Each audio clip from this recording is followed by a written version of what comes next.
Күндөрдүн биринде урматтуу мусулман бир тууган бир жөнөкөй атасын жакшы көргөн, атасынын тарбиясында өскөн бир бала кой сатат, мал сатат экен. Ата даанышман ата баласы соодага жөнөгөн кезде балам кызыңды сактагын, карындашыңды сакта, карындашыңдын намысын төкпөгүн деп насаат кылат. Ата хоп, буйругуңду аткарам ата. Кантип карындашымдын намысын сактабайт элем дейт.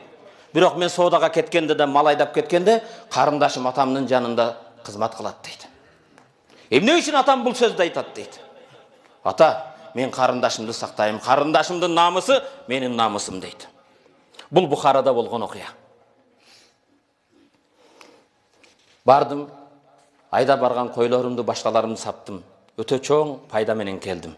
Бирок жолдо келе жаткан кезде бир көлчөктүн жээгинде жуунуп жаткан кызды көрүп чыдаган жокмун. Бардым да кучактап жүзүнөн өпкөндөн кийин атамдын сөздөрү эсиме келип, Кудайдан коркуп, бир гана өпкөндөн истигфар айтып тобо кылып качтым. Башка ишке бара алган жокмун.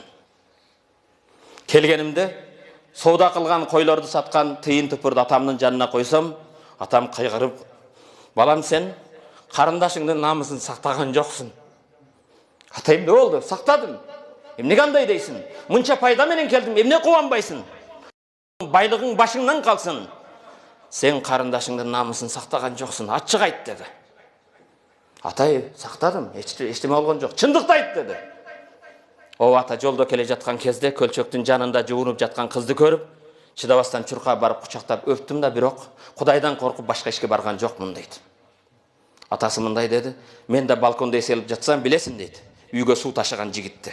30 жылдан бери үйүбүзгө суу алып келет дейт. Балконда турган кезде сууду алып келди да, кайтып барып чыгып бара жаткан кезде карындашыңды кучактап жүзүнөн бир өбүп кетти деди.